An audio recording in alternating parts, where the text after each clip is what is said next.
Pakistani army chief اور ISI chief کے سیاسی کردار پر کھلی تنقید کرنے کے بعد اب ان دنوں وزیراعظم عمران خان کی جانب سے نواز شریف پر ہندوستانی ایجنٹ اور غدار کے الزامات لگ رہے ہیں۔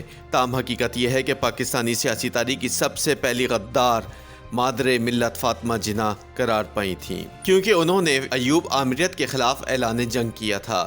لیکن موجودہ دور اقتدار میں جس تیزی کے ساتھ سیاستدانوں کو غداری کے سرٹیفکیٹ جاری کیے جا رہے ہیں، ایسا ماضی میں کبھی دیکھنے میں نہیں آیا۔ جب آج کے غداروں کا ذکر ہو رہا ہے تو ماضی کے غداروں کا بھی ذکر کرنا ضروری ہے۔ پاکستانی غداروں کی فہرست میں بڑے بڑوں کے نام ہیں، جن میں ملک کو 1973 کا آئین دینے والے ذوالفقار علی بھٹو بھی شامل ہیں۔ بھٹو کو پاکستان کی سیاست میں کئی اعتبار سے ممتاز مقام حاصل ہے، جس کی وجہ سے انہیں آج بھی قائد عوام کے نام سے یاد کیا جاتا ہے اور ان کی پھانسی کو جوڈیشل مرڈر قرار دیا جاتا ہے۔ بھٹو شہید سیاست میں تو ایک ممتاز مقام رکھتے ہی ہیں، لیکن غداروں کی گیلری میں بھی وہ منفرد نظر آتے ہیں۔ دوسرے کئی سیاستدان تو ہندوستانی ایجنٹ یا غدار کے رتبے پر فائز ہو کر سستے میں چھوٹ گئے، لیکن بھٹو پر غداری کا الزام لگانے والوں کے کلیجے میں ٹھنڈ نہیں پڑی تو وہ ہندو بھی قرار پائے اور محب وطنوں کی جانب سے ان کا اصل نام ذوالفقار علی کے بجائے گھاسی رام بتایا گیا۔ آپ اسے غدار پلس کہہ لیجئے۔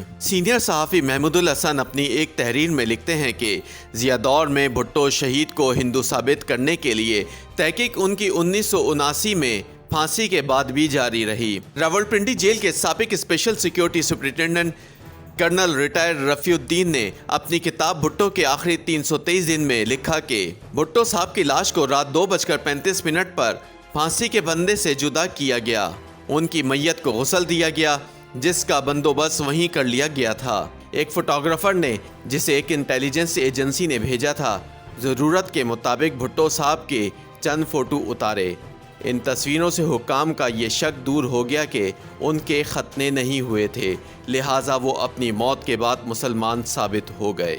دراصل بھٹو شہید کو ہندو ثابت کرنے میں دائیں بازو کے بے ضمیر صحافتی گماشتوں نے بھی اپنا حصہ ڈالا۔ ضیاء جنتا کی ایما پر اخبارات اور رسائل میں ان کی ذات پر رقیق حملے ہوئے، ان کا جعلی شجرہ نسب شائع ہوا، جس کی روح سے وہ ہندو ماں باپ کی اولاد تھے۔ ہفت روزہ صحافت نے گٹر صحافت کی نئی تاریخ رقم کرتے ہوئے بھٹو کے ایک نام نہاد ہندو ماموں کا انٹرویو شائع کیا۔ اس زمانے میں طرز صحافت کا اندازہ ممتاز صحافی حسین نقی کے خط سے ہوتا ہے، جس میں وہ لکھتے ہیں کہ میں نے بھٹو کے خلاف بھی بہت سخت لکھا ہے، لیکن کبھی ان کی ماں، بہن، بیٹی کے متعلق نہیں لکھا کہ میری نظر میں یہ میری تہذیب اور تربیت کے خلاف ہے، البتہ پڑھا بہت ہے۔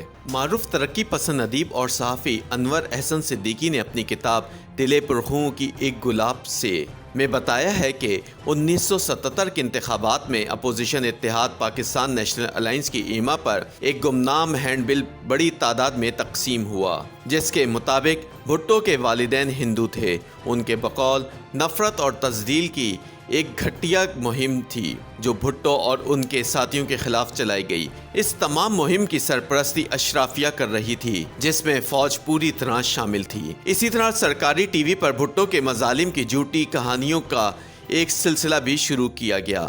لاہور میں اس بھٹو مخالف مہم کے بارے میں انسانی حقوق کے کارکن اور اشاعتی ادارے سانچ کے مالک امجد سلیم منہاس نے بہت کچھ بتایا۔ وہ اس زمانے میں اسلامی جمعیت طلبہ سے وابستہ تھے اور اعتراف کرتے ہیں کہ جن پوسٹروں میں بھٹو کو گھاسی رام قرار دیا گیا تھا، ان کو لاہور کے علاقے اچرا کی دیواروں پر چسپاں کرنے کا اعزاز ان کے حصے میں بھی آیا۔ ان کے بقول پوسٹر پر درج ہوتا بھٹو جی کا اصلی نام گھاسی رام گھاسی رام۔ امجد سلیم منہاس کا کہنا ہے کہ اب وہ پیچھے مڑ کر دیکھتے ہیں تو اپنے اس عمل پر انہیں پشیمانی ہوتی ہے اور وہ سوچتے ہیں کہ سیاسی مخالفت میں ہم لوگ کس قدر گر گئے تھے۔ بھٹو پر ان کے سیاسی حریف یہ بہتان بھی لگاتے تھے کہ انہوں نے شملہ معاہدے کے دوران اندرا گاندھی سے خفیہ میٹنگ میں ملکی مفادات کا سودا کر کے مقبوضہ کشمیر پر ہندوستان کے اقتدار اعلیٰ کو تسلیم کر لیا ہے، لیکن یہ سب اس سیاستدان کے بارے میں فرمایا جا رہا تھا جس نے ہندوستان سے 1000 سال تک جنگ لڑنے کی بات کی تھی۔ حالانکہ اس زمانے میں پنجاب میں پیپلز پارٹی کی مقبولیت کی بنیادی وجہ بھٹو کا بھارت مخالف بیانیہ تھا۔ معروف شاعرہ اور فکشن نگار فہمیدہ ریاض کے بقول بھٹو صاحب نے ایوب خان کے خلاف تمام مہم معاہدہ تاشقند کی بے عزتی پر چلائی تھی۔ معروف دانشور ڈاکٹر فیروز احمد نے کشمیر کا سودا کرنے کے الزام پر بھٹو کا دفاع کرتے ہوئے 1978 میں پاکستان فورم کے لیے اپنے ایک مضمون میں لکھا کہ پاکستان کی رجت پسند پارٹیاں اور ان کے اخبارات بظاہر یہ سب کچھ حب الوطنی کے جذبے کے تحت کر رہے تھے۔ انہیں کشمیری عوام کے حقوق کے ساتھ اس قدر رغبت ہے کہ وہ ان کے حقوق سے ذرہ برابر انحراف برداشت نہیں کر سکتے، چنانچہ وہ سابق وزیر اعظم کی غداری کو بے نقاب کرنا اپنا قومی فرض سمجھتے ہیں۔ پاکستان کے اخبارات اپنی طفلانہ جبلت سے باز نہیں آ سکتے۔ ڈاکٹر فیروز احمد نے لکھا کہ انہیں کسی ناپسندیدہ شخص کے خلاف کوئی شوشہ مل جائے تو وہ یہ بھی نہیں سوچتے کہ اس کو اچھالنے سے ہو سکتا ہے کہ ملک کے مفاد کو نقصان ہی پہنچے۔ انہوں نے اپنے مضمون کے اختتام پر لکھا کہ بدقسمتی سے ہماری سرکاری، سیاسی، سماجی اور ذاتی قوت برداشت بڑی ضعیف ثابت ہوتی ہے۔ حکومت وقت کے ساتھ اختلاف کرنا غداری بن جاتا ہے اور سیاسی اور سماجی امور میں رائے کا تصادم وطن دشمنی قرار پا سکتا ہے۔ اس فعل میں حب الوطنی کے ساکھ کے علاوہ کسی کا کچھ نہیں بگڑتا۔ تاہم تاریخ نے ثابت کیا کہ ذوالفقار علی بھٹو غدار نہیں تھا بلکہ پاکستانی قوم کا ہیرو تھا، چاہے یہ بات ثابت کرنے کے لیے اسے تختہ دار پر جھولنا پڑا۔ YouTube پر گوگلی نیوز دیکھنے کے لیے youtube.com کی سرچ بار میں googly news T V type کریں۔ گوگلی نیوز کے پیج پر سرخ رنگ کے سبسکرپشن والے بٹن پر کلک کرنا نہ بھولیے۔ YouTube پیج پر اپلوڈ ہونے والی ویڈیوز سے باخبر رہنے کے لیے بیل آئیکن پر کلک کیجیے۔ آپ کو ہر نئی ویڈیو کے بارے میں نوٹیفیکیشن موصول ہو جائے گا۔